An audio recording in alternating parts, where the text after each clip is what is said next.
কি হলো রেডি হয়ে? সেই তো আমি এই পনিটেল আর এই জ্যাকেট আর এই যে আমার ভুড়ি ম্যান। কই দেখি যে হাই ভুড়ি ম্যান, কি জ্যাকেটেই ঢেকে যায়। নেহা রে নেহা,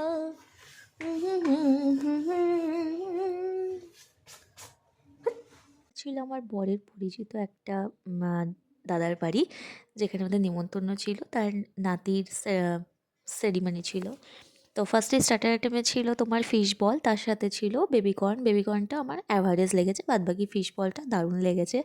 বিশ্বাস করো, এই বাড়ির খাবার আমি রিভিউ তোমাদেরকে আমি কি বলবো, মানে তোমরা না খেলে বিশ্বাস করবে না, এতটাই ভালো। প্রথমে দিয়েছিল বাটার ফিশ ফ্রাই, যেটা তো অসাধারণ খেতে। স্যালাড আর সসের সাথে তো দুর্দান্ত কম্বিনেশন যাচ্ছিলো, ইভেন আমার এখনও জিভে জল আসছে। যাই হোক না কেন, অসম্ভব ভালো টেস্ট। আর রান্নাবান্না, প্রত্যেকটা রান্না এতটা টেস্ট হয়েছে তোমাদের না বলে আমি বোঝাতে পারছি না। তারপর দিয়েছিল বেবি নান। বেবি নানটা না আমি অর্ধেক খেয়েছি, আমি পুরোটা খেতে পারিনি। তার সাথে দিয়েছিল স্টাফ পটেটো। স্টাফ পটেটোর মধ্যে কিন্তু তোমার চিকেন কিন্তু ভরে ভরে ছিল। তোমাদেরকে দেখো আমি দেখিয়েওছি, খাবার কোয়ালিটি এতটা ভালো, প্লাস কোনো খাবার কেউ কোনো নষ্ট করছে না, মানে এতটাই টেস্ট।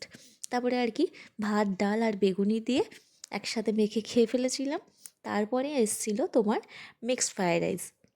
ও না সরি, ভেটকি মাছের পাতুরি, দেখেছো ভুলেই গেছি।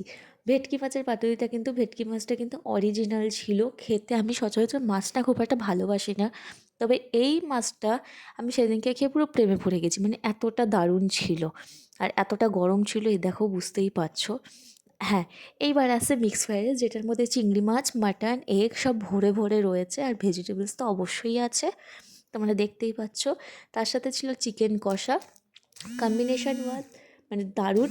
তারপরে ছিল আমাদের চাটনি, পাঁপড় আর লট চমচম, আর রসগোল্লাও দিয়েছিল। হয়তো আমার মানে আমি না খাইনি, বা রসগোল্লা দিয়েছিল কি দেয়নি আমার না ঠিক খেয়ালই পড়ছে না, কারণ আমার খুব একটা ভালো লাগে না। যাই হোক, তারপরে আর কি আইসক্রিম খেতে খেতে বাড়ি চলে আসলাম। তো